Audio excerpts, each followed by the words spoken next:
Entrega las llaves de tu otra casa a mi esposa hasta mañana. Eso fue lo que dijo mi hijo Pablo. Así. Sin pedir permiso. Sin explicar nada. Solo una orden seca mientras yo estaba en mi cocina preparando café como todas las mañanas. Ni siquiera me miró a los ojos cuando lo dijo. Solo extendió la mano como quien espera que le entreguen algo que ya considera suyo.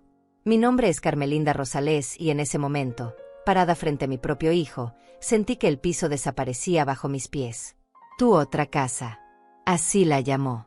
Como si la propiedad que compré con mis propias manos después de quedarme viuda ya no me perteneciera.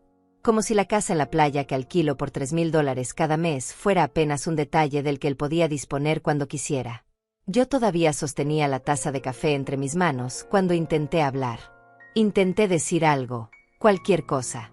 Pero Pablo alzó la mano en señal de que no quería escucharme. Mamá, ya lo decidimos. Mi esposa necesita ese espacio y tú no lo estás usando. Además, ese dinero del alquiler puede servirnos ahora. Tú ya tienes esta casa. No necesitas 2 propiedades a tu edad.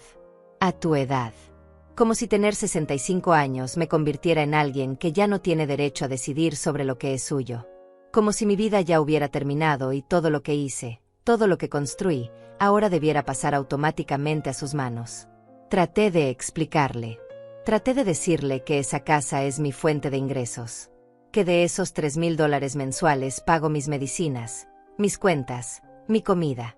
Que esa propiedad la compré sola, con el dinero del seguro de vida de su padre y con años de ahorro mientras trabajaba limpiando oficinas hasta las 11 de la noche. Pero él no me dejó terminar. Mamá, no compliques las cosas. Ya hablé con mi esposa. Ella va a mudarse allá la próxima semana. Solo necesitamos las llaves. Es simple. Simple. Todo era simple para él. Quitarme lo que era mío. Ignorar mis palabras. Tratarme como si yo fuera un obstáculo en sus planes. Entonces vi algo que me partió el alma. Vi a su esposa parada en la puerta de mi cocina, con los brazos cruzados, mirándome con una sonrisa que no llegaba a sus ojos. Una sonrisa de victoria. Como si ya hubiera ganado algo que ni siquiera había empezado a pelear. Carmelinda, no te preocupes. Yo voy a cuidar bien la casa. Hasta puedo mandarte fotos si quieres ver cómo la decoro. Como la decoro. Como si fuera suya. Como si yo ya no existiera. Sentí un nudo en la garganta. Sentí que algo dentro de mí se rompía. Pero no dije nada. Solo asentí con la cabeza mientras ellos se iban de mi casa hablando entre sí como si yo no estuviera ahí. Cuando cerré la puerta, me quedé parada en el pasillo durante varios minutos. La taza de café seguía en mis manos, ahora fría. Mis piernas temblaban. Mi respiración era corta y dolorosa. No podía creer lo que acababa de pasar. No podía creer que mi propio hijo me hubiera hablado así. Que me hubiera exigido algo que él sabía perfectamente que era mío. Que me hubiera tratado como si yo ya no importara. Esa noche no pude dormir. Me quedé sentada en la sala mirando las paredes vacías, preguntándome en qué momento todo había cambiado. En qué momento mi hijo dejó de verme como su madre y empezó a verme como alguien de quien podía tomar lo que quisiera sin consecuencias. A la mañana siguiente, Pablo volvió. Esta vez venía con papeles en la mano. Documentos que no entendí bien porque estaba todavía aturdida por lo que había pasado el día anterior. Mamá, firma esto. Es solo un traspaso temporal. Para que no haya problemas legales. Un traspaso temporal. Mi casa. Mi propiedad. Mi seguridad. Todo resumido en un papel que él quería que yo firmara sin pensar. No firmé. Le dije que necesitaba tiempo para leer lo que decía. Pablo se molestó. Su rostro cambió. Ya no era el hijo que yo conocía. Era alguien más. Alguien que veía mi negativa como un desafío personal. Mamá, ¿por qué siempre tienes que ser tan difícil? Solo es una casa. Ni siquiera vives ahí. Solo es una casa. Como si no fuera el resultado de años trabajando de sol a sol. Como si no fuera lo único que me quedaba después de que su padre muriera y yo tuve que levantarme sola con 2 hijos pequeños. Pero no le dije nada de eso. Porque sabía que no iba a escucharme. Porque en sus ojos ya no había espacio para mi dolor. 2 días después, recibí una llamada de la empresa de mudanzas. Me informaron que mi nuera había contratado sus servicios para llevar muebles a mi casa en la playa. Muebles. A mi casa. Sin mi permiso. Como si ya fuera un hecho consumado. Sentí que me ahogaba. Llamé a Pablo inmediatamente. Le pregunté qué estaba pasando. Porque su esposa estaba mandando cosas a una propiedad que todavía era mía. Mamá, ya te lo dije. No hagas esto más difícil de lo que tiene que ser. Solo entrega las llaves y deja de crear problemas donde no los hay. Problemas donde no los hay. Yo era el problema. Yo, que había dado todo por él. Yo, que me había quedado sin nada para que él pudiera estudiar. Yo, que nunca le negué nada. Colgué el teléfono con las manos temblando. Me senté en el borde de mi cama y por primera vez en muchos años, lloré. Lloré por todo lo que había perdido. Lloré por el hijo que ya no reconocía. Lloré por la mujer que había sido y que ahora parecía invisible para todos. Pero en medio de ese llanto, algo cambió dentro de mí. Una voz pequeña, casi imperceptible, me dijo que no podía quedarme así. Que no podía dejar que me quitaran lo que era mío sin hacer nada. Que todavía tenía voz, aunque ellos no quisieran escucharla. Esa noche tomé una decisión. No iba a gritar. No iba a suplicar. No iba a rogarle a mi hijo que me tratara con respeto. Pero tampoco iba a entregarle las llaves de mi vida como si yo ya no importara. Y entonces, en silencio, empecé a planear. Recuerdo exactamente cuándo compré esa casa en la playa. Fue hace 18 años, 3 meses después de que enterramos a mi esposo.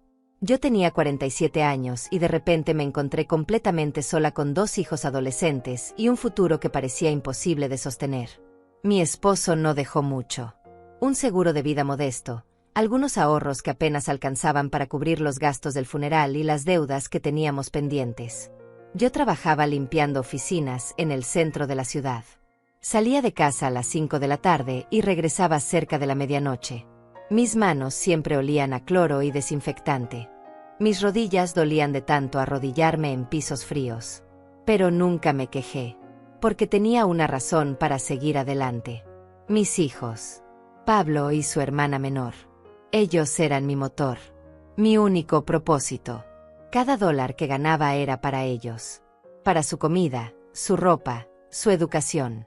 Nunca hubo nada para mí. Y yo estaba bien con eso. O al menos eso creía. Pablo era buen estudiante. Responsable. Siempre con sus libros bajo el brazo, siempre hablando de sus sueños de tener su propia empresa algún día. Yo lo escuchaba con orgullo mientras preparaba la cena después de llegar del trabajo. Lo veía estudiar hasta tarde y pensaba que todo valdría la pena. Que algún día él tendría una vida mejor que la mía. Que no tendría que trabajar hasta destruirse como yo lo hacía. Vendí todo lo que pude vender para pagar su universidad. Vendí las joyas que mi esposo me había regalado. Vendí muebles. Vendí hasta el carro viejo que teníamos guardado en el garaje. Pablo nunca preguntó de dónde salía el dinero. Simplemente lo recibía como algo natural. Como algo que yo debía darle. Cuando se graduó, hice una pequeña fiesta en casa. Invité a los vecinos. Preparé comida durante 2 días. Estaba tan orgullosa de él. Tan feliz de verlo con su título en las manos. Pensé que finalmente todo mi sacrificio había valido la pena. Él consiguió trabajo rápido. Una empresa grande. Buen salario. Yo seguía limpiando oficinas, pero ahora con la tranquilidad de saber que mi hijo estaba bien. Que había logrado salir adelante. Entonces conoció a su esposa. Al principio parecía una chica dulce. Educada. Siempre sonriendo cuando venía a visitarnos. Pablo estaba enamorado. Yo me alegraba por él. Pensaba que había encontrado a alguien que lo haría feliz. Se casaron 1 año después. Yo pagué gran parte de la boda. Usé mis ahorros. El dinero que había guardado para emergencias. Pero no me importó. Era la boda de mi hijo. Yo quería que fuera especial. Que él tuviera todo lo que yo nunca pude tener. Después de la boda, algo empezó a cambiar. Pablo ya no venía a visitarme tan seguido. Cuando lo hacía, siempre estaba apurado. Siempre con el teléfono en la mano. Siempre con excusas de que tenía mucho trabajo, muchas responsabilidades. Su esposa dejó de sonreír. O más bien, dejó de sonreírme a mí. Ahora me miraba diferente. Como si yo fuera alguien que estaba de más. Como si mi presencia en las reuniones familiares fuera incómoda. Un día escuché una conversación que no debía escuchar. Estaban en la sala de mi casa. Yo había ido a la cocina a preparar café. La puerta estaba entreabierta y sus voces llegaban claras hasta donde yo estaba. ¿Por qué tu mamá sigue trabajando limpiando oficinas? Ya tiene edad para jubilarse. Es vergonzoso que alguien la vea así. La voz de su esposa era dura, llena de desprecio. Pablo no respondió de inmediato. Hubo un silencio largo que me dolió más que cualquier palabra. No sé. Supongo que le gusta sentirse útil. Ya sabes cómo es. Supongo que le gusta. Como si yo limpiara pisos hasta la medianoche por placer. Como si no lo hiciera porque todavía tenía cuentas que pagar. Porque todavía ayudaba a mi hija con sus estudios. Porque todavía necesitaba comer y pagar la luz. Me quedé parada en la cocina con la cafetera en la mano, sintiendo como algo se quebraba dentro de mí. Pero no dije nada. Cuando volví a la sala con el café, actué como si no hubiera escuchado nada. Sonreí. Serví las tazas. Pregunté cómo estaban. Pero esa conversación se quedó conmigo. Como una semilla de duda que empezó a crecer lentamente. Después de eso, empecé a notar más cosas. Pequeños detalles que antes ignoraba. Pablo dejó de preguntarme cómo estaba. Sus llamadas se volvieron esporádicas. Cuando yo lo llamaba, siempre tenía prisa. Siempre estaba ocupado. Siempre había algo más importante que hablar conmigo. Su esposa empezó a hacer comentarios sobre mi casa. Sobre lo vieja que estaba. Sobre cómo yo debería venderla y mudarme a un lugar más pequeño. Más económico. Como si mi casa, el lugar donde cría a mis hijos, donde todavía vivían los recuerdos de mi esposo, fuera solo un objeto del que podía deshacerme. Un día, mientras limpiaba la casa de Pablo, encontré unos papeles sobre su escritorio. Eran documentos financieros. Números que no entendí completamente, pero que mencionaban propiedades. Inversiones. Mi nombre apareció en una de las hojas. Algo sobre herencias. Sobre planificación patrimonial. Me quedé helada. No sabía que Pablo estaba haciendo cálculos sobre lo que yo tenía. Sobre lo que algún día sería suyo. Como si yo ya estuviera muerta. Como si mi vida fuera solo un obstáculo temporal entre él y mi patrimonio. Guardé silencio. No le dije que había visto esos papeles. Pero algo dentro de mí cambió ese día. Empecé a ver a mi hijo con otros ojos. Empecé a preguntarme cuándo exactamente había dejado de ser su madre para convertirme en alguien de quien esperaba heredar. Entonces compré la casa en la playa. Usé el dinero del seguro de vida que había guardado todos esos años. Dinero que originalmente pensé usar para mi vejez, para emergencias, para lo que fuera necesario. Pero decidí invertirlo. Decidí asegurar mi futuro. La casa era pequeña, modesta, pero estaba en una zona turística y sabía que podía alquilarla. Y así lo hice. Conseguí un inquilino estable que pagaba $3,000 mensuales. Ese dinero me permitió finalmente dejar de limpiar oficinas. Me permitió vivir con dignidad, con tranquilidad. Cuando le conté a Pablo sobre la casa, esperaba que se alegrara por mí. Esperaba que viera que finalmente yo también había logrado algo para mí misma. Pero su reacción fue fría, distante. Ah, compraste otra propiedad. Qué bien, mamá. Eso fue todo. No preguntó cómo lo había logrado. No preguntó si necesitaba ayuda con algo. Solo un comentario breve y desinteresado. Y luego cambió de tema. Ahora entiendo por qué. Ahora entiendo que para él, esa casa no era mi logro. Era su futura herencia. Era algo que algún día sería suyo. Y yo, sin saberlo, había tomado una decisión que no encajaba en sus planes. 2 semanas después de que Pablo me exigiera las llaves, empecé a notar movimientos extraños. Cosas pequeñas que por separado no parecían importantes, pero que juntas formaban un patrón que no podía ignorar. Primero fue una llamada del banco. La señorita que me atendía siempre, Lucinda, me llamó para confirmar si yo había autorizado a alguien para solicitar información sobre mi cuenta. Le dije que no. que nadie tenía permiso para preguntar nada sobre mis finanzas. Ella me explicó que un hombre había ido esa mañana diciendo ser mi hijo y que necesitaba conocer el estado de mis cuentas por razones familiares. Me quedé callada al teléfono. Sentí un frío que me recorrió la espalda. Pablo había ido al banco. Mi banco. Preguntando por mi dinero. Sin decirme nada. Sin pedirme permiso. Gracias por avisarme. Lucinda. Por favor, asegúrate de que nadie más que yo pueda acceder a esa información. Ella me aseguró que así sería. Que pondrían una nota en mi cuenta. Pero el daño ya estaba hecho. Mi propio hijo estaba investigando cuánto dinero tenía. Como si fuera asunto suyo. Como si tuviera derecho a saber. Esa misma tarde, mientras revisaba mi correo, encontré algo que me dejó sin aire. Un sobre con membrete de una inmobiliaria. Lo abrí con manos temblorosas. Era una tasación de mi casa en la playa. Una tasación que yo no había solicitado. Alguien había mandado a evaluar mi propiedad sin mi conocimiento. Leí el documento completo. La casa estaba valorada en $250,000. Un buen precio considerando la zona. Pero lo que me heló la sangre fue la nota manuscrita en el margen. Letra que reconocí inmediatamente. La letra de Pablo. Precio razonable para venta rápida. Verificar si hay deudas pendientes.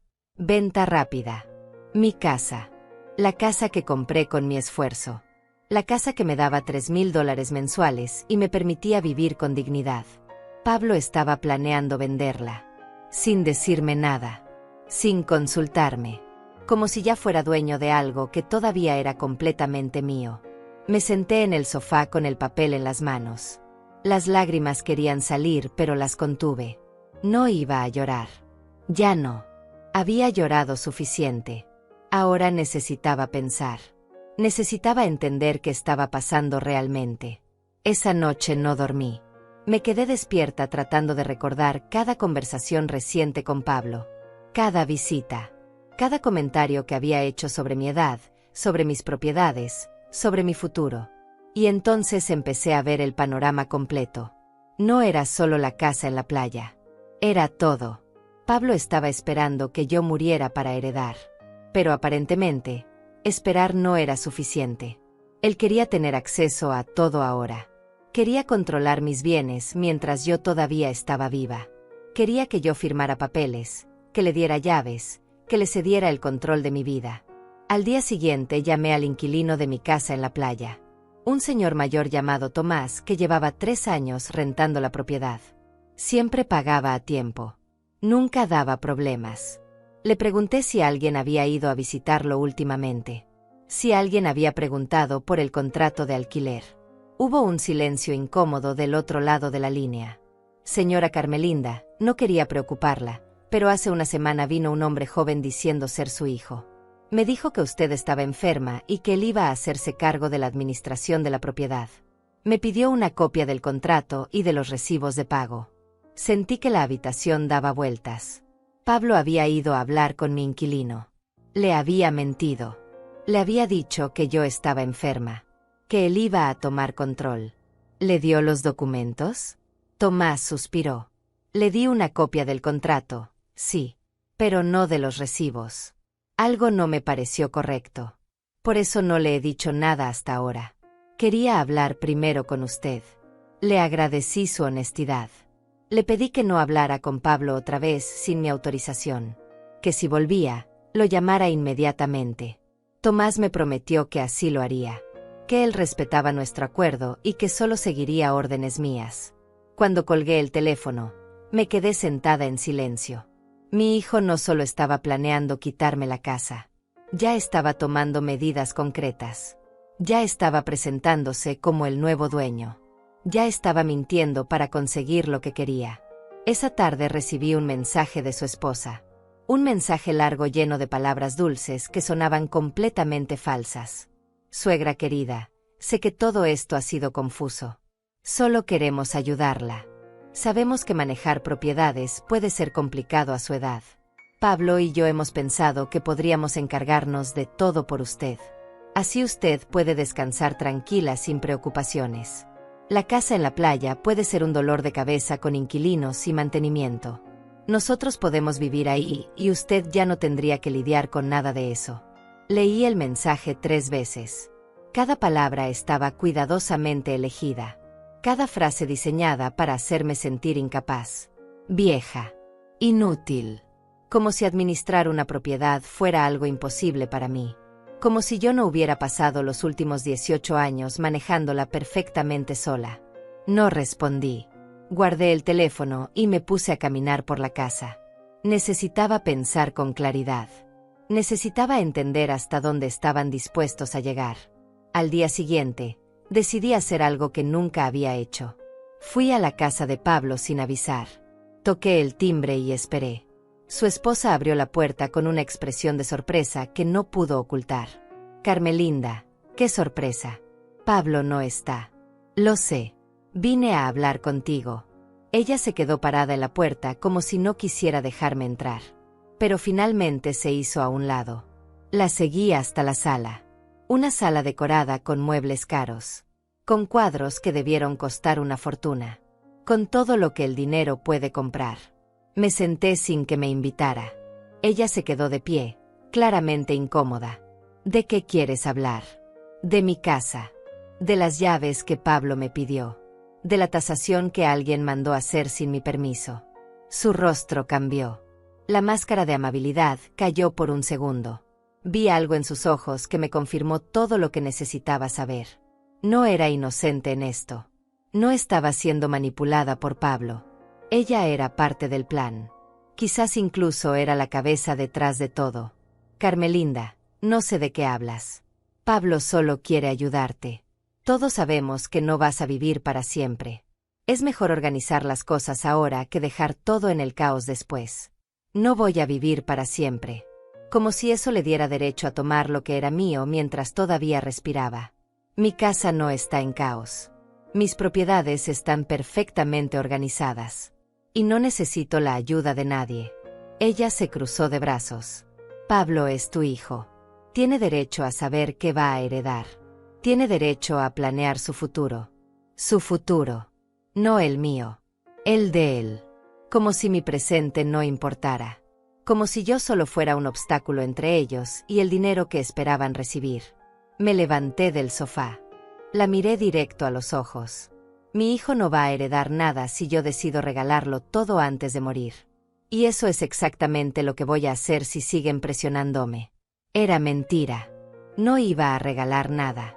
Pero quería ver su reacción. Y la vi. El pánico cruzó su rostro como un relámpago. No puedes hacer eso. Ese dinero es de la familia. Es el futuro de tus nietos. Nietos que todavía no existían. Nietos que usaban como excusa para justificar su codicia. Puedo hacer lo que quiera con lo que es mío. Y si vuelven a ir al banco, o a hablar con mi inquilino, o a mandar tasaciones sin mi permiso, me voy a asegurar de que no reciban ni un centavo. Salí de esa casa con las piernas temblando, pero con la cabeza clara. Ahora sabía exactamente contra qué estaba luchando. No era solo la ingratitud de un hijo. Era un plan calculado. Una estrategia para quitarme todo mientras todavía estaba viva. Y yo no iba a permitirlo. Los días que siguieron fueron los más solitarios de mi vida. Pablo dejó de llamar completamente. No vino a visitarme. No respondía a mis mensajes. Era como si yo hubiera dejado de existir para él. Y quizás esa era exactamente su intención. Hacerme sentir tan aislada, tan invisible, que terminara cediendo a lo que él quería solo para recuperar a mi hijo. Pero algo había cambiado en mí. Esa conversación con su esposa me había abierto los ojos de una manera que ya no podía cerrarlos. Ya no podía pretender que esto era un malentendido. Ya no podía decirme a mí misma que Pablo solo estaba confundido o mal aconsejado. Él sabía exactamente lo que estaba haciendo. Y lo estaba haciendo conscientemente. Me senté en mi cocina una tarde con una libreta y un bolígrafo. Necesitaba organizar mis pensamientos. Necesitaba escribir todo lo que había pasado para verlo con claridad. Empecé a hacer una lista. La exigencia de las llaves sin explicación. La visita al banco preguntando por mis cuentas. La tasación de la casa que yo no solicité. La conversación con mi inquilino haciéndose pasar por el nuevo administrador. Los mensajes de su esposa tratando de convencerme de que era incapaz de manejar mis propias propiedades. La amenaza velada sobre organizar las cosas antes de que yo muriera. Cada punto en esa lista era una pieza de evidencia. Cada acción mostraba un patrón claro. Pablo no estaba tratando de ayudarme. Estaba tratando de tomar control de mi vida y de mis bienes mientras yo todavía estaba aquí. Pero lo que más me dolía no eran sus acciones. Era el silencio. Era saber que mi hijo había decidido que yo ya no merecía explicaciones. Que ya no merecía respeto. Que ya no merecía ser tratada como un ser humano con derechos y sentimientos. Esa noche encontré una caja vieja en mi armario. Una caja llena de fotografías de cuando Pablo era niño. Lo vi en sus primeros pasos. En su primer día de escuela. En su graduación. En cada foto yo estaba ahí. Siempre ahí. Sosteniendo su mano. Aplaudiendo sus logros. Limpiando sus lágrimas. ¿En qué momento había dejado de ser su madre para convertirme en su enemigo? Cerré la caja y la guardé de nuevo. No podía seguir viviendo en el pasado. No podía seguir aferrándome a la imagen del hijo que creí que tenía. Necesitaba aceptar la realidad del hombre en el que se había convertido. Al día siguiente hice algo que nunca pensé que haría. Fui a ver a un abogado. No porque quisiera demandar a Pablo. No porque quisiera castigarlo. Sino porque necesitaba protegerme. Necesitaba entender mis derechos y asegurarme de que nadie pudiera quitarme lo que era mío. El abogado era un hombre mayor llamado Vicente Godínez. Tenía un despacho pequeño pero ordenado.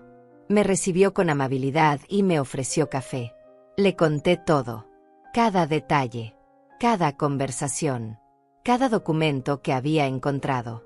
Él escuchó en silencio, tomando notas ocasionalmente. Cuando terminé de hablar, Vicente se reclinó en su silla y suspiró. Señora Rosales, lamento mucho lo que está pasando.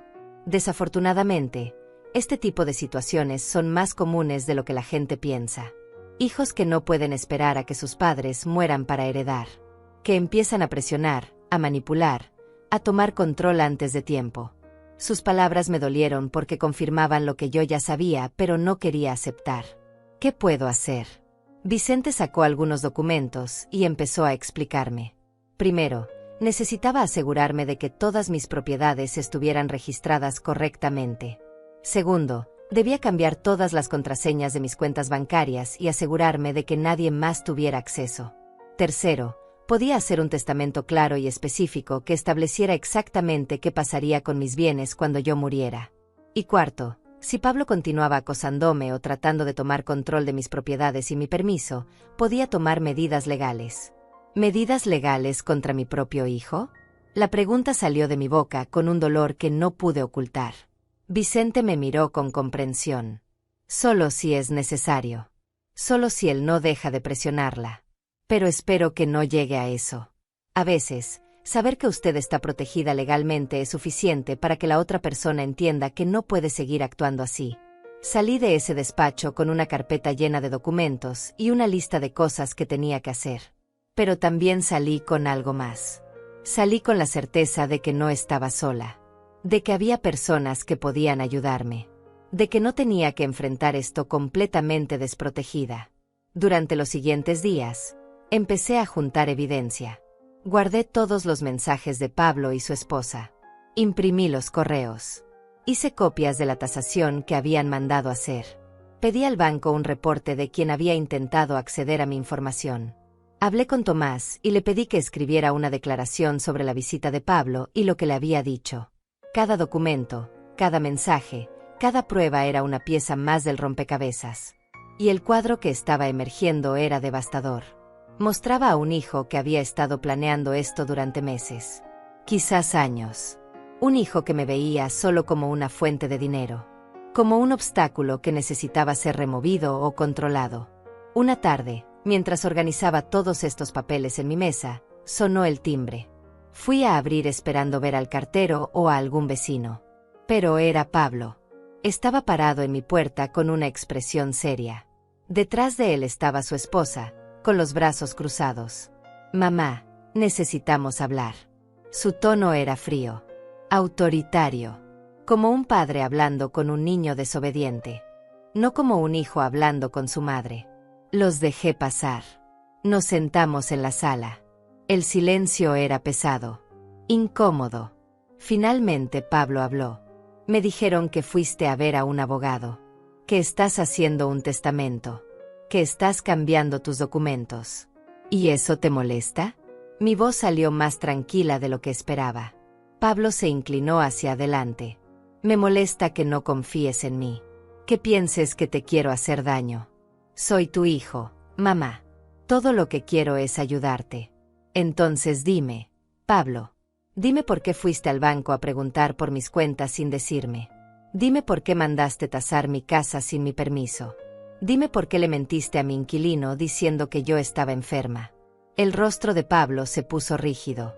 Su esposa intervino rápidamente. Carmelinda, estás malinterpretando todo. Pablo solo estaba tratando de organizarse, de saber cuál es la situación familiar. Es normal que un hijo quiera saber estas cosas. Normal. Como si espiar mis finanzas fuera un acto de amor filial.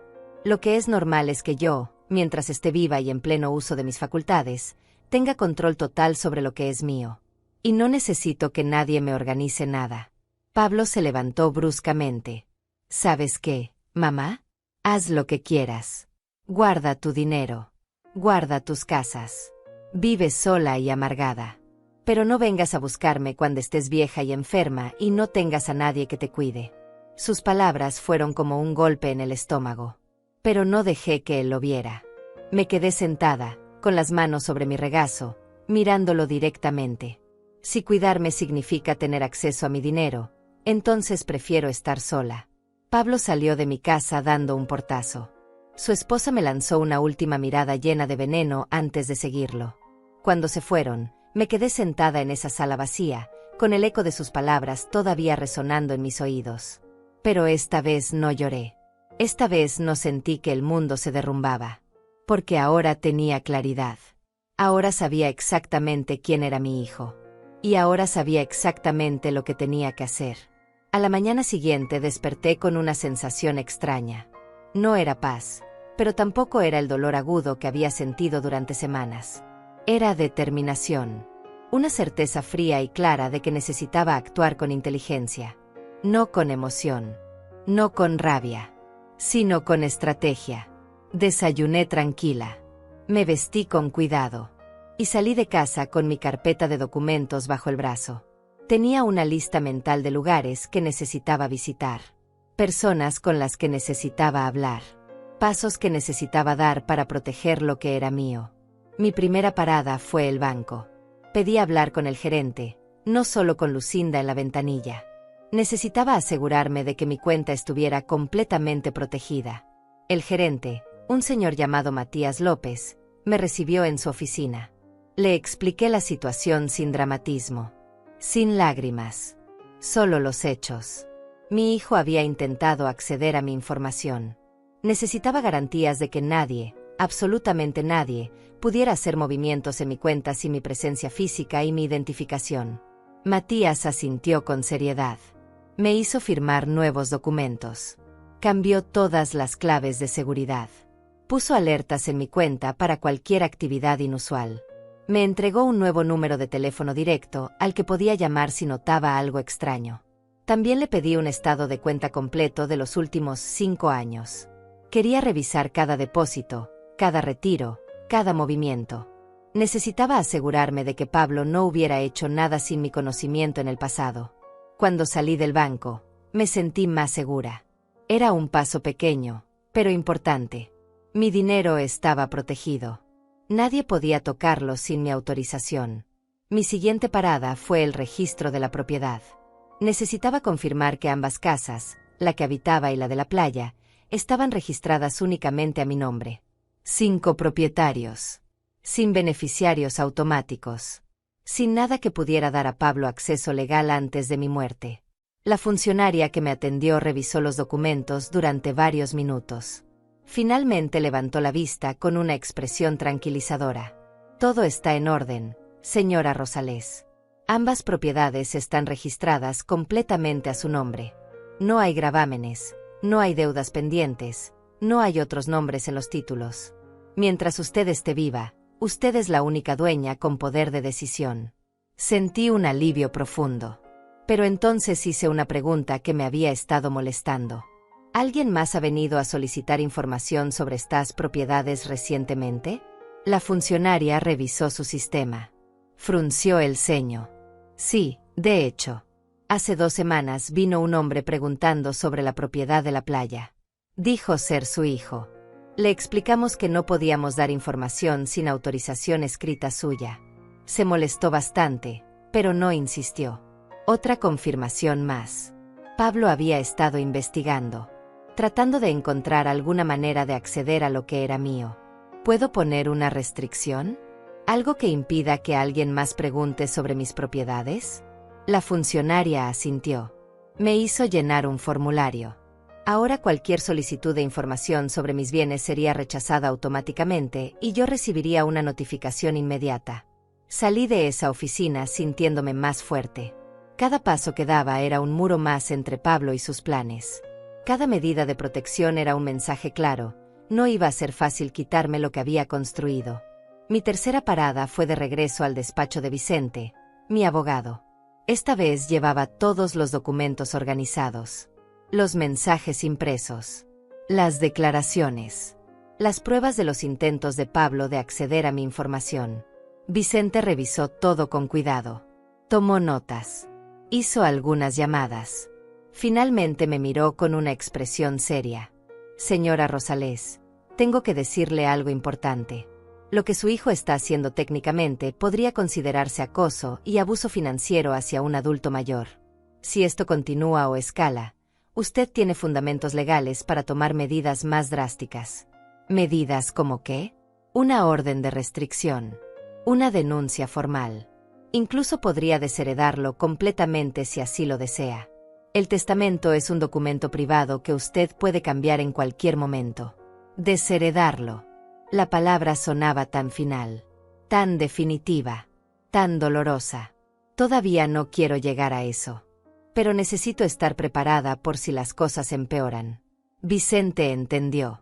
Me ayudó a redactar un nuevo testamento. Uno muy claro y específico. Dejaba mis propiedades divididas entre mis 2 hijos, pero con cláusulas. Si Pablo continuaba acosándome o intentando tomar control de mis bienes mientras yo estuviera viva, su parte se reduciría o eliminaría completamente. También agregamos una cláusula que especificaba que mientras yo estuviera viva y mentalmente capaz, nadie podría tomar decisiones sobre mis propiedades sin mi consentimiento explícito por escrito y certificado ante notario. Firmé ese testamento con mano temblorosa pero decidida. Sabía que Pablo se enfurecería si algún día lo descubría. Pero también sabía que era necesario. Era mi protección. Mi seguro contra alguien que había demostrado que no respetaba mis derechos. Después fui a ver a Tomás, mi inquilino en la casa de la playa. Necesitaba hablar con él personalmente. Asegurarme de que entendiera la situación y que no se dejara engañar por Pablo otra vez. Tomás me recibió con café y preocupación genuina en su rostro.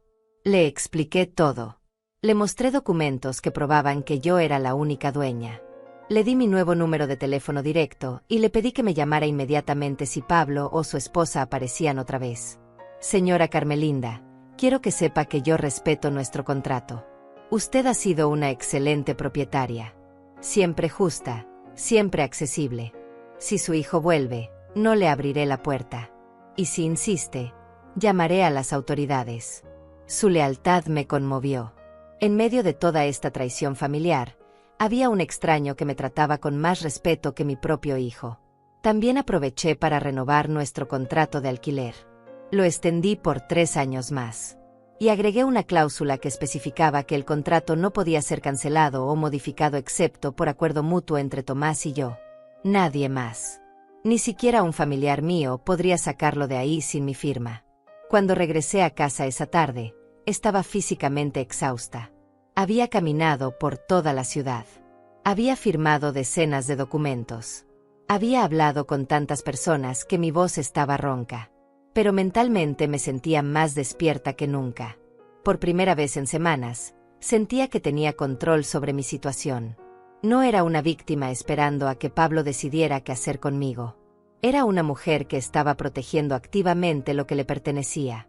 Esa noche, mientras organizaba todos los documentos nuevos en una carpeta especial, recibí un mensaje de la esposa de Pablo. Era largo, dramático, lleno de acusaciones. No puedo creer lo egoísta que eres. Pablo solo quiere ayudarte y tú lo tratas como un criminal. Estás destruyendo a tu propia familia por dinero. Cuando seas vieja y estés sola, vas a arrepentirte de esto. Vas a suplicar que alguien te cuide. Pero para entonces será muy tarde. Todos se habrán ido.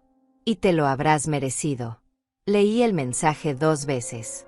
Esperé a que me doliera. Esperé sentir culpa o miedo. Pero no sentí nada de eso. Solo vi las palabras por lo que eran. Un intento más de manipulación. Una amenaza velada disfrazada de preocupación. No respondí. Simplemente tomé una captura de pantalla y la guardé en mi carpeta de evidencias. Otro documento más. Otra prueba de lo que estaba enfrentando. Me preparé un té y me senté en mi sala. La casa estaba en silencio. Completamente sola. Pero por primera vez en mucho tiempo, esa soledad no me asustaba. Porque era una soledad que yo había elegido. Una soledad que venía con dignidad. Con autonomía. Con control sobre mi propia vida. Pablo podía seguir intentando. Podía seguir presionando. Podía seguir mandando mensajes amenazantes a través de su esposa. Pero yo había construido murallas. Murallas legales, financieras, documentales. Murallas que lo mantendrían lejos de lo que era mío hasta que yo decidiera lo contrario. Y ahora, con todo protegido, podía esperar. Podía observar. Podía ver exactamente hasta dónde estaba dispuesto a llegar mi hijo. Porque algo me decía que esto no había terminado. Que Pablo no se iba a rendir tan fácilmente. Que todavía había más por venir. Pero esta vez, yo estaría lista. Las semanas que siguieron fueron extrañas. Por un lado, sentía una paz que no había experimentado en meses. Mis propiedades estaban protegidas. Mis cuentas aseguradas. Mis documentos en orden. Por otro lado, había un vacío profundo. Pablo no llamaba. No escribía. Era como si hubiera borrado mi existencia de su vida. Pero aunque él no me buscaba a mí, yo podía verlo. Podía ver exactamente cómo estaba viviendo mientras yo sufría las consecuencias de haberme defendido. Una tarde, mientras revisaba mi teléfono, entré a las redes sociales. Algo que casi nunca hacía. Pero la curiosidad me ganó. Busqué el perfil de Pablo. Y lo que vi me revolvió el estómago. Foto tras foto de una vida perfecta.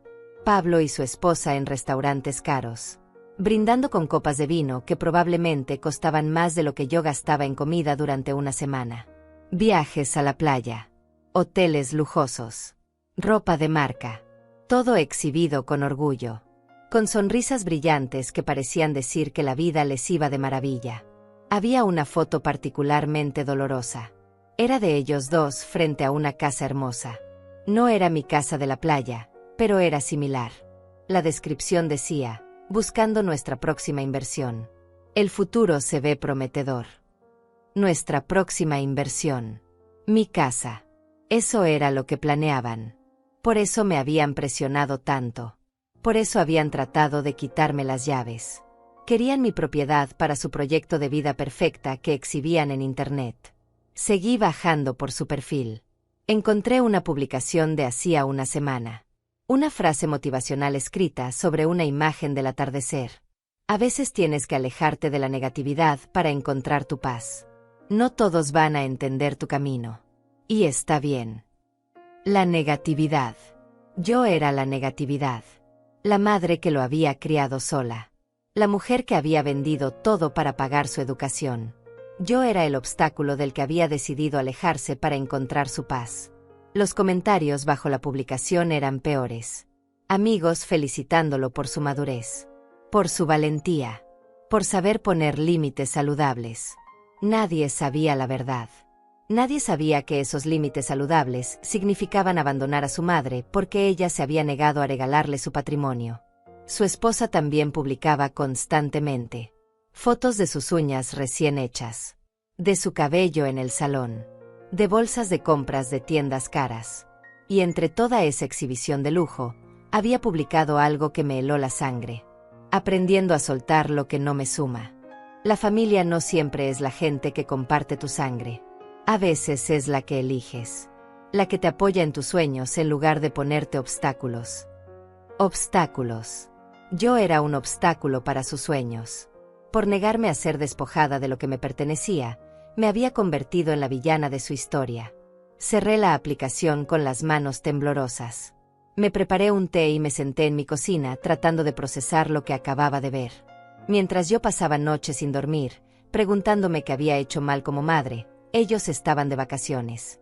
Mientras yo lloraba por la pérdida de mi hijo, ellos brindaban en restaurantes caros.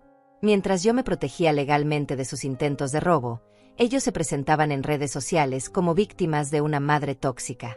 La injusticia de todo me quitaba el aire. Pero también me daba algo más. Me daba rabia. Una rabia fría y controlada que me recordaba por qué había tomado todas esas medidas de protección. ¿Por qué no podía darme el lujo de ser sentimental? Esa tarde recibí una llamada de mi hija. Hacía semanas que no hablábamos. Ella vivía en otra ciudad, trabajaba mucho, y nuestra comunicación siempre había sido esporádica. Pero su voz sonaba preocupada. Mamá, acabo de hablar con Pablo. Me dijo que te has vuelto muy difícil últimamente. Que no quieres aceptar su ayuda. Que estás tomando decisiones raras con tus propiedades. Sentí una punzada en el pecho. Pablo había ido con su hermana.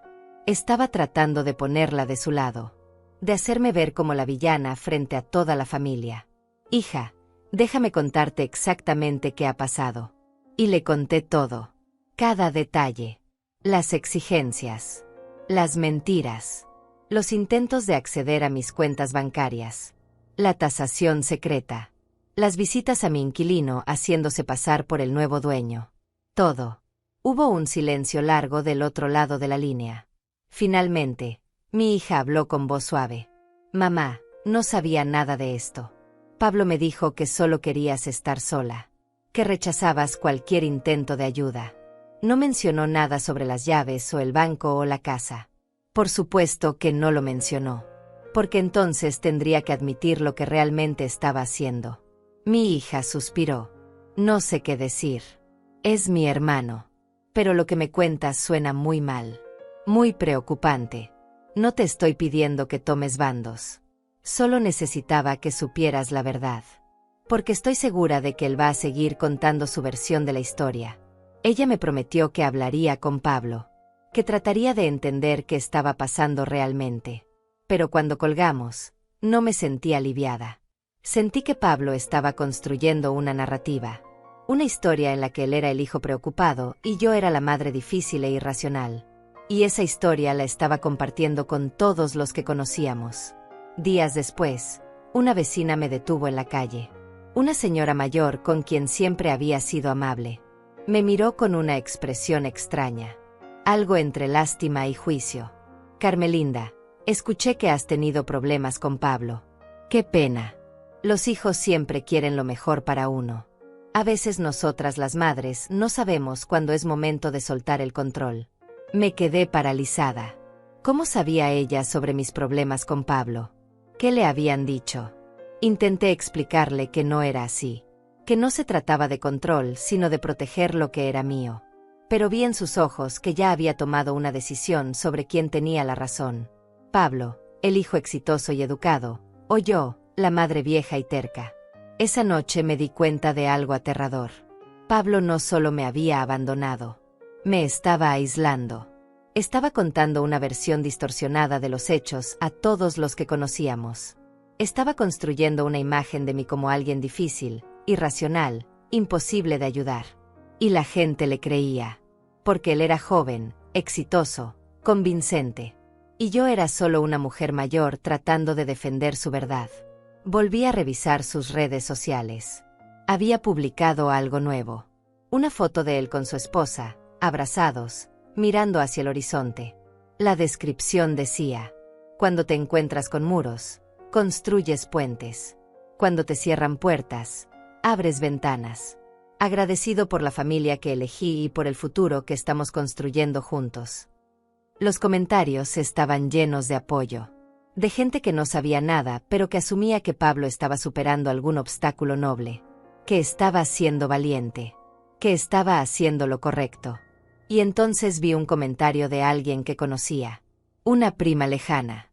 Decía, qué difícil cuando la familia no apoya tus sueños. Pero tú siempre has sido fuerte. Sigue adelante. La familia que no apoya tus sueños. Yo. La madre que había sacrificado todo para que él tuviera una vida mejor. Ahora era la villana que no apoyaba sus sueños de quedarse con mi casa. Apagué el teléfono. No podía seguir viendo eso. No podía seguir torturándome con la imagen pública que Pablo estaba creando mientras yo sufría en privado las consecuencias de su traición. Me senté en mi sala a oscuras. La casa estaba en silencio absoluto. No había nadie. No había llamadas. No había visitas. Pablo había conseguido exactamente lo que quería. Yo estaba completamente sola. Aislada. Con mi verdad guardada en documentos que nadie más veía mientras él contaba su mentira a todo el mundo. Pero en medio de esa oscuridad, algo se encendió dentro de mí. Una determinación que no venía del dolor sino de la claridad. Pablo pensaba que había ganado. Pensaba que al aislarme, al construir esta narrativa pública, me había derrotado. Pensaba que eventualmente me rendiría, que cedería, que le daría lo que quería solo para recuperar mi dignidad social. Pero estaba equivocado, porque yo no necesitaba que la gente me creyera para saber la verdad. No necesitaba validación externa para saber que estaba haciendo lo correcto. Y definitivamente no necesitaba la aprobación de nadie para proteger lo que era mío. Pablo podía seguir publicando. Podía seguir construyendo su imagen perfecta en Internet. Podía seguir convenciendo a la gente de que yo era el problema. Pero todo eso era humo. Era ilusión. Era una fachada que eventualmente se vendría abajo. Porque yo tenía algo que él no tenía. Yo tenía la verdad. Y tenía las pruebas. Y cuando llegara el momento correcto, cuando Pablo finalmente mostrara su verdadera cara completamente, yo estaría lista. Estaría lista para mostrarle al mundo quién era realmente mi hijo. No con gritos. No con drama. Sino con documentos. Con evidencia. Con hechos fríos e innegables que ninguna foto en redes sociales podría contradecir. El momento que había estado esperando llegó un martes por la mañana. Recibí una llamada de Tomás, mi inquilino, con la voz alterada. Señora Carmelinda, acaban de llegar. Su hijo y su esposa. Tienen un camión de mudanzas afuera. Están tocando la puerta exigiendo que les abra. Dicen que usted les dio permiso. Que tienen derecho a entrar. Sentí como la adrenalina recorría mi cuerpo. Después de semanas de silencio, después de todo el aislamiento y las publicaciones en redes sociales, Pablo finalmente había decidido actuar. Había decidido que no necesitaba mi permiso. Que podía simplemente tomar lo que quería. Tomás, no les abras. Llama a la policía si es necesario. Yo voy para allá ahora mismo. Colgué el teléfono y tomé mi bolso. Dentro estaba la carpeta con todos los documentos. Los títulos de propiedad. El contrato de alquiler. Las pruebas de los intentos de Pablo de acceder a mis cuentas. Todo lo que había estado recopilando durante semanas. Sabía que este momento llegaría. Y estaba preparada. El viaje a la casa de la playa tomó 40 minutos. 40 minutos en los que mi mente trabajaba a toda velocidad. Repasando cada paso que había dado. Cada medida de protección que había tomado. Asegurándome mentalmente de que todo estaba en orden. Cuando llegué, la escena era exactamente como la había imaginado. Un camión de mudanzas grande estacionado frente a la casa. 2 hombres esperando junto a él, mirando confundidos.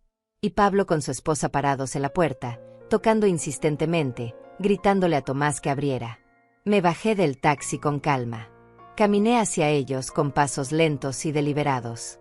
No corrí. No grité. Solo me acerqué hasta quedar a pocos metros de distancia. Pablo fue el primero en verme. Su expresión cambió de frustración a sorpresa y luego a algo que parecía casi triunfal. Como si mi presencia confirmara que finalmente iba a ceder. Mamá, qué bueno que llegaste. Dile a este señor que nos abra. Ya perdimos suficiente tiempo con tus dramas. Su esposa me miró con esa sonrisa condescendiente que tanto había aprendido a reconocer. Carmelinda, vinimos a mudarnos como habíamos planeado. Ya está todo arreglado. Los muebles están en el camión. Solo necesitamos entrar. Me quedé parada ahí, mirándolos, estudiando sus caras, la seguridad con la que hablaban, la certeza de que yo terminaría cediendo, de que este teatro público me obligaría a darles lo que querían solo para evitar la vergüenza. Entonces sonreí, una sonrisa pequeña y tranquila que pareció confundirlos. Ah, llegaron temprano. El nuevo inquilino ya está ahí dentro. ¿Quieren que se los presente? El silencio que siguió fue absoluto. Pablo me miró como si no hubiera entendido mis palabras. Su esposa parpadeó varias veces, procesando lo que acababa de decir. ¿Qué nuevo inquilino? Mamá, deja de jugar. Sabes perfectamente que nosotros nos vamos a mudar aquí. No hay ningún juego, Pablo. Esta es mi propiedad. Yo decido quién vive aquí. Y decidí renovar el contrato de alquiler con el señor Tomás Ramos por 3 años más. Firmamos el acuerdo hace 2 semanas. Todo está completamente legal. Saqué de mi bolso una copia del contrato. Se lo extendí a Pablo. Él lo tomó con manos temblorosas. Lo leyó rápidamente, sus ojos moviéndose de un lado a otro sobre el papel. Su rostro se fue poniendo cada vez más rojo. Esto no puede ser legal. No puedes hacer esto. Esta casa es parte de la herencia familiar. Tú no tienes derecho a hacer estos cambios sin consultarnos. Esta casa es mía. No tuya. No de la familia. Mía. Y mientras yo esté viva y en pleno uso de mis facultades, yo decido qué hacer con ella. No necesito consultarte nada. Su esposa dio un paso hacia mí. Su cara ya no mostraba esa sonrisa condescendiente. Ahora mostraba rabia pura. ¿Sabes cuánto dinero gastamos en esos muebles? ¿Sabes cuánto nos costó contratar el camión? ¿Tienes idea del ridículo que nos estás haciendo pasar? Ese no es mi problema. Nadie les pidió que compraran muebles para una casa que no les pertenece. Nadie les pidió que contrataran un camión para una mudanza que nunca autoricé. Pablo se acercó más. Ahora su voz era baja, amenazante. Mamá, esto no va a quedar así. Voy a impugnar ese contrato. Voy a demostrar que no estás en condiciones mentales para tomar estas decisiones. Voy a conseguir que un juez declare que necesitas un tutor legal. Adelante. Intenta. Tengo evaluaciones médicas recientes que confirman que estoy perfectamente saludable y en pleno uso de mis facultades. Tengo documentos firmados ante notario. Tengo testigos. Tengo todo lo que necesito para demostrar que cada decisión que he tomado ha sido consciente y legal. Saqué más papeles de mi bolso. Evaluaciones médicas. Declaraciones notariales. Copias certificadas de todos los documentos importantes. Los dejé caer uno por uno frente a él. ¿Quieres llevar esto a un juez? Perfecto. Yo también tengo cosas que mostrarle. Tengo pruebas de tus intentos de acceder a mis cuentas bancarias sin autorización. Tengo registros de tus visitas al registro de propiedad preguntando por mis bienes. Tengo la declaración de Tomás sobre cómo le mentiste diciéndole que yo estaba enferma. Tengo capturas de pantalla de los mensajes amenazantes de tu esposa. La cara de Pablo perdió todo su color. Miró los documentos en el suelo como si fueran serpientes venenosas. También tengo copias de tus publicaciones en redes sociales, donde hablas de encontrar tu paz alejándote de la negatividad, donde hablas de buscar tu próxima inversión. Un juez va a encontrar muy interesante ver cómo mientras me acusabas de ser una madre tóxica, estabas activamente tratando de robarme mi propiedad. Su esposa trató de intervenir, pero yo alcé la mano. ¿Y tú?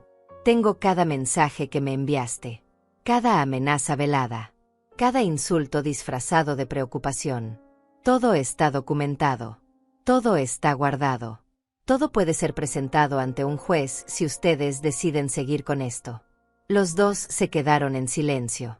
Los hombres del camión de mudanzas nos miraban incómodos, sin saber qué hacer. Algunos vecinos habían salido de sus casas, atraídos por el escándalo. Pablo, escúchame bien. Esta es mi casa. Mi propiedad. Mi fuente de ingresos. Mientras yo esté viva, ustedes no tienen ningún derecho sobre ella. Ninguno.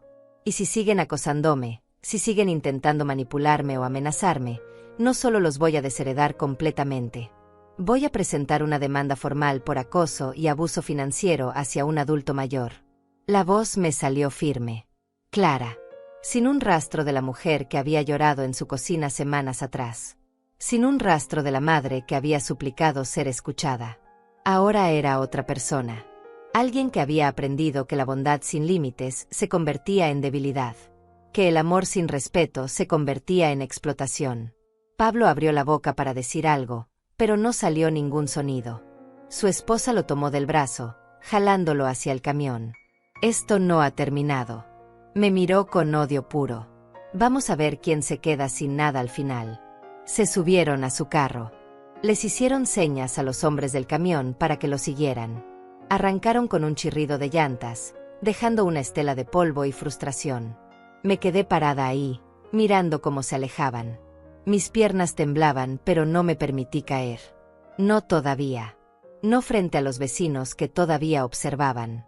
No frente a Tomás, que ahora había abierto la puerta y me miraba con una mezcla de preocupación y admiración. Señora Carmelinda, ¿está bien? Asentí. No confiaba en mi voz todavía. Tomás salió completamente de la casa y se acercó a mí. Lo que acaba de hacer fue muy valiente. Pero también fue muy duro. ¿Necesita sentarse? ¿Quiere un vaso de agua? Acepté ambas cosas. Entré a la casa, mi casa, y me senté en el sofá de la sala. Tomás me trajo agua y se quedó cerca, como si temiera que fuera a desmayarme. Pero no me desmayé. Solo respiré. Respiré profundo, procesando lo que acababa de pasar. El enfrentamiento que había estado temiendo y esperando al mismo tiempo. El momento en que finalmente había dicho todo lo que necesitaba decir. En que había mostrado todas las cartas que había estado guardando. Pablo había perdido. No había conseguido la casa. No había conseguido las llaves. No había conseguido nada excepto la confirmación de que yo no era la mujer débil que él creía que era. Que yo también sabía jugar este juego. Que yo también podía ser fría y estratégica cuando era necesario. Pero la victoria no se sentía como pensé que se sentiría. No había euforia. No había satisfacción. Solo había un vacío profundo. El vacío de saber que la relación con mi hijo probablemente estaba destruida para siempre. Que no había vuelta atrás de esto. Los días que siguieron al enfrentamiento fueron extrañamente silenciosos. Pablo no llamó. No escribió. No apareció. Era como si después de perder esa batalla pública, hubiera decidido replegarse completamente. Pero yo sabía que ese silencio no era paz. Era la calma antes de la tormenta. Y tenía razón. Una semana después, recibí una llamada de mi hija. Su voz sonaba cansada, frustrada. Mamá, Pablo me llamó. Está devastado. Dice que lo humillaste públicamente. Que lo trataste como un criminal frente a los vecinos y los trabajadores del camión. Que arruinaste su reputación. Sentí una punzada de dolor. Por supuesto, Pablo había ido con su hermana otra vez. Pero esta vez no estaba buscando aliados. Estaba buscando lástima. ¿Te contó por qué estaba ahí con un camión de mudanzas frente a una propiedad que no es suya? Hubo una pausa. Me dijo que ustedes tenían un acuerdo. Que tú habías cambiado de opinión en el último momento solo para hacerlo quedar mal. Esa era su versión. Un acuerdo que nunca existió. Una madre caprichosa que cambiaba de opinión. Nada sobre las exigencias. Nada sobre las mentiras. Nada sobre los intentos de tomar control de mis propiedades sin mi permiso. Hija, yo nunca tuve un acuerdo con Pablo. Él exigió mis llaves. Yo me negué. Y él decidió proceder de todas formas, asumiendo que yo terminaría cediendo. Mi hija suspiró. Mamá, no sé qué creer. Pablo es mi hermano. Pero tú eres mi madre. Y esto está destruyendo a la familia. La familia ya estaba destruida, hija. Solo que ahora es visible. Colgamos con una tensión que nunca había existido entre nosotras. Pablo no solo había tratado de quitarme mi propiedad. También estaba envenenando mi relación con mi única otra hija. 2 días después, Empezaron los mensajes. No de Pablo directamente, sino de otras personas. Primos, tíos lejanos, amigos de la familia. Todos con el mismo tono de preocupación fingida. Carmelinda, escuchamos que tuviste un altercado con Pablo. Debe haber sido un malentendido. Los hijos siempre quieren lo mejor para sus padres. Carmelinda, qué difícil debe ser envejecer y sentir que pierdes control. Pero Pablo solo quiere ayudarte. Carmelinda, a veces el orgullo nos hace tomar malas decisiones. Todavía estás a tiempo de arreglar las cosas con tu hijo. Cada mensaje era una variación del mismo tema. Yo era la villana. Yo era la difícil. Yo era la que necesitaba disculparse. Pablo había hecho su trabajo. Había contado su versión a todos los que conocíamos. Y la mayoría le había creído. Pero hubo algo que Pablo no anticipó. Sus propias acciones empezaron a traicionarlo. Una tarde recibí una llamada de la prima Hortensia, una mujer mayor que siempre había sido sensata y directa. Su voz era seria. Carmelinda, necesito hablar contigo. Pablo vino a mi casa hace unos días. Me pidió dinero prestado. Dijo que había tenido gastos inesperados por una mudanza que no se concretó. Cuando le pregunté más detalles, su historia no cuadraba. Me habló de tu casa en la playa como si ya fuera suya. Como si tú le hubieras prometido algo que luego le quitaste. Sentí como mi corazón se aceleraba. Después hablé con otros primos. Al parecer Pablo ha estado pidiendo dinero a varios. Siempre con historias diferentes. Siempre mencionando herencias futuras como garantía. Carmelinda, ¿qué está pasando realmente? Le conté todo. Esta vez sin reservas. Sin miedo a ser juzgada. Le mostré los documentos. Las pruebas. Los mensajes. Todo. Hortensia escuchó en silencio.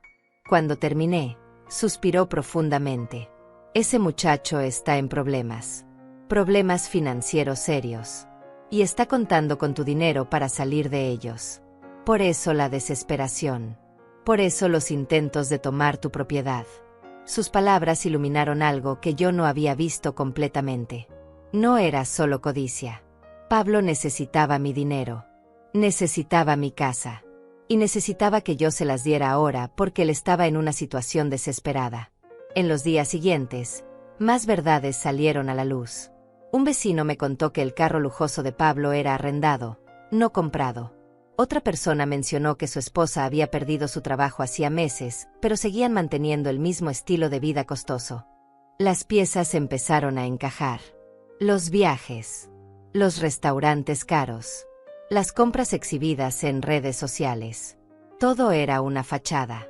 Una ilusión de éxito construida sobre deudas.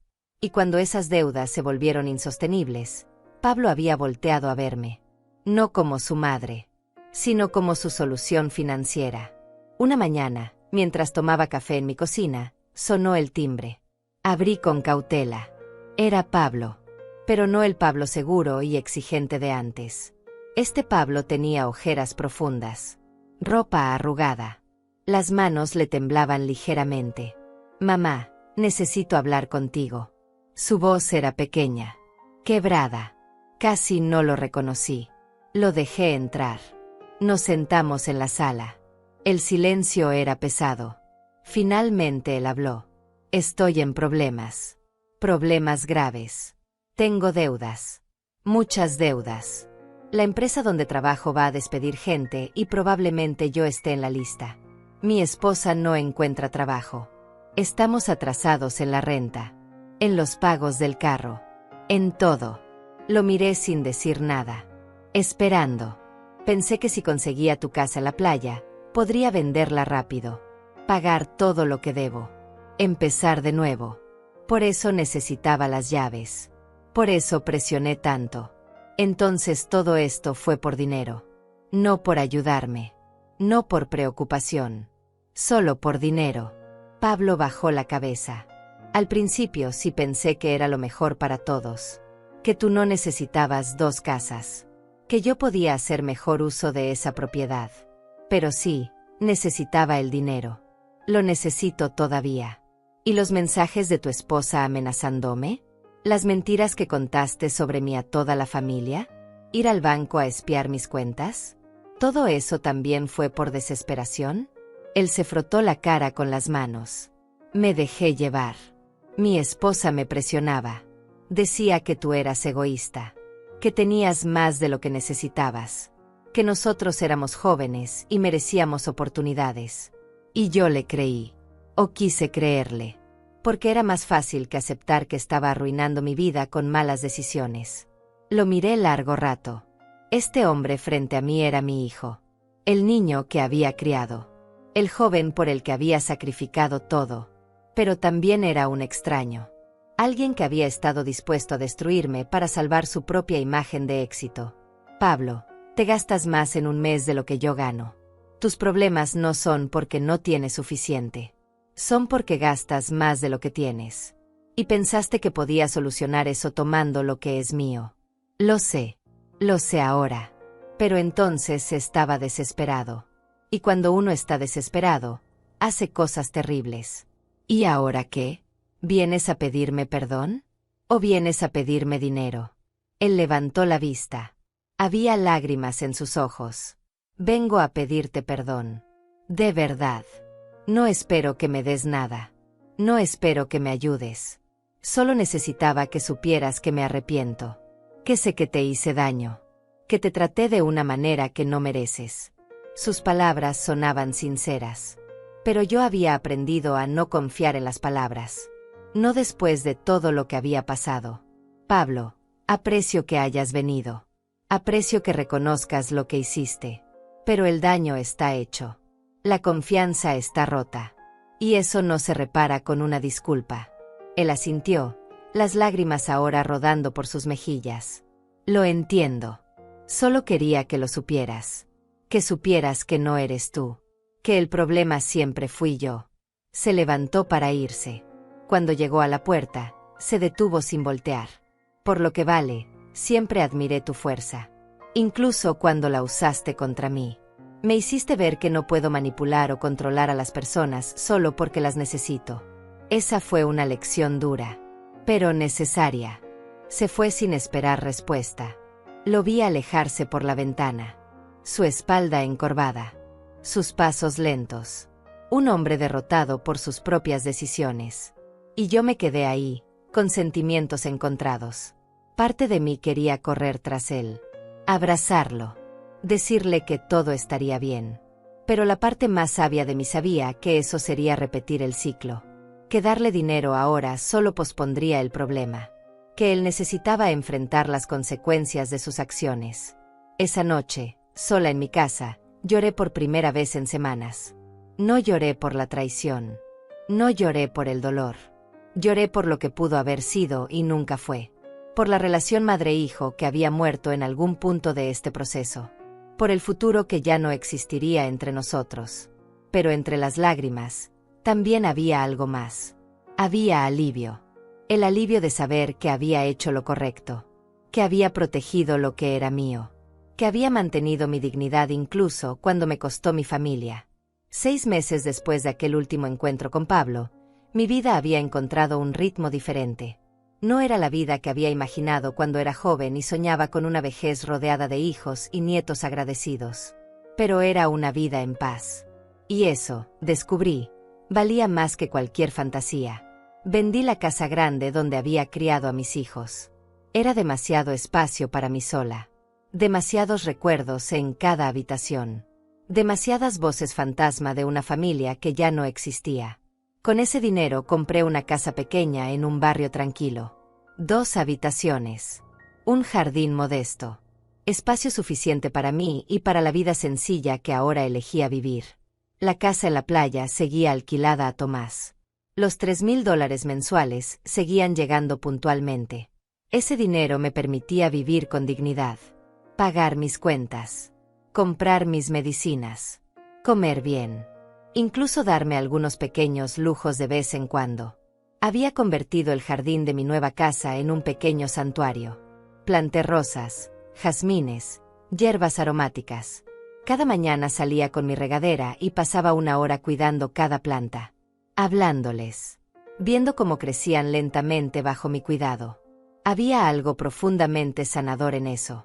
en cuidar algo que respondía a mi amor con vida y color. Una tarde, mientras regaba mis plantas, recibí una llamada de mi hija. Habíamos estado hablando con más frecuencia últimamente. Ella había entendido, finalmente, lo que realmente había pasado. Pablo mismo se lo había contado en un momento de honestidad forzada cuando le pidió dinero prestado a ella también. «Mamá, ¿cómo estás?». Su voz sonaba cálida, genuinamente interesada. «Estoy bien, hija. Estoy en mi jardín. Acabo de plantar unas gardenias nuevas.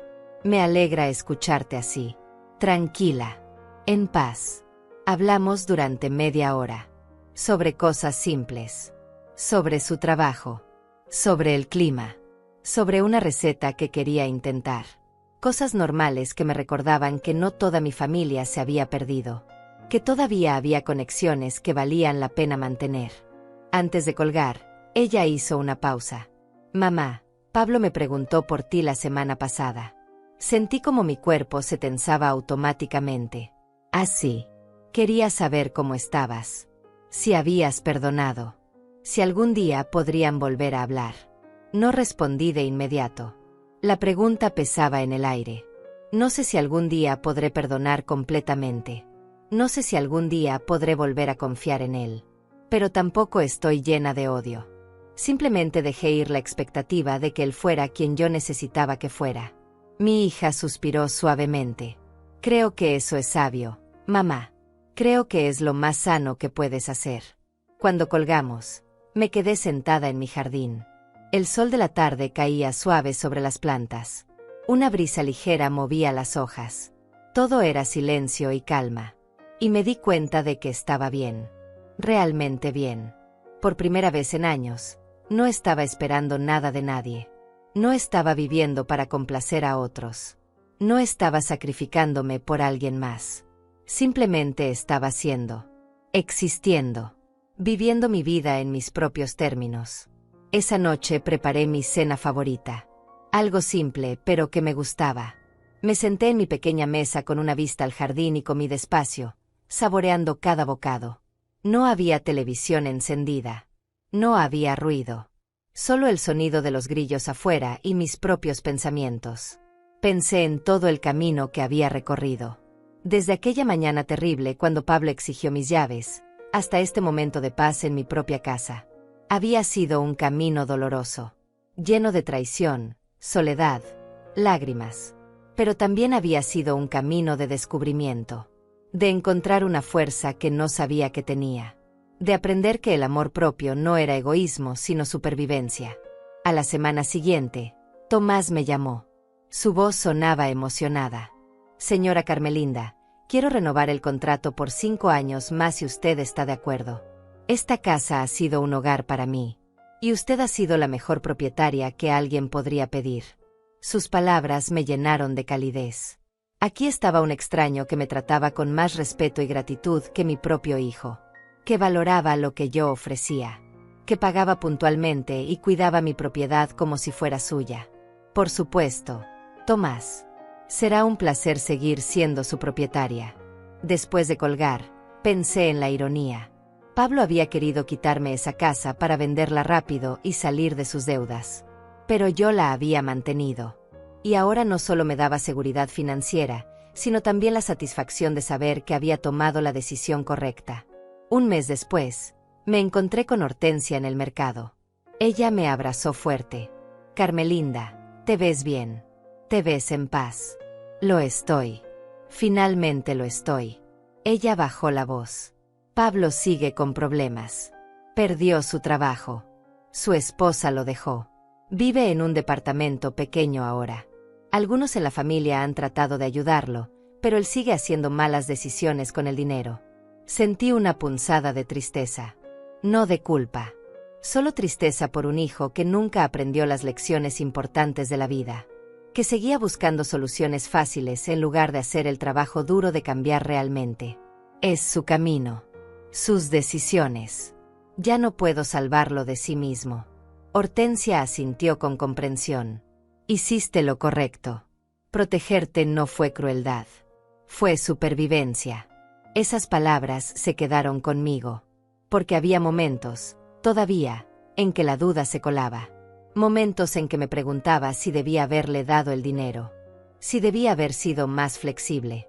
Si debía haber priorizado la paz familiar sobre mi dignidad personal. Pero entonces miraba mi jardín. Mi casa. Mi vida tranquila y autónoma. Y sabía que la respuesta era no. Que había hecho exactamente lo que debía hacer. Que había elegido el camino difícil pero correcto. Una tarde, mientras regaba mis gardenias, escuché un carro detenerse frente a mi casa. Miré hacia la calle y vi a Pablo. Estaba sentado en su carro, mirando mi casa. No bajó. No tocó la puerta. Solo se quedó ahí varios minutos. Nuestros ojos se encontraron a través de la distancia. Yo no levanté la mano. Él tampoco. Solo nos miramos. Dos personas que alguna vez fueron madre e hijo. Ahora separadas por decisiones que ninguno de los dos podía deshacer. Finalmente, él arrancó el carro y se fue. Y yo seguí regando mis plantas. Esa noche, sentada en mi sillón favorito con una taza de té caliente, reflexioné sobre todo lo que había aprendido.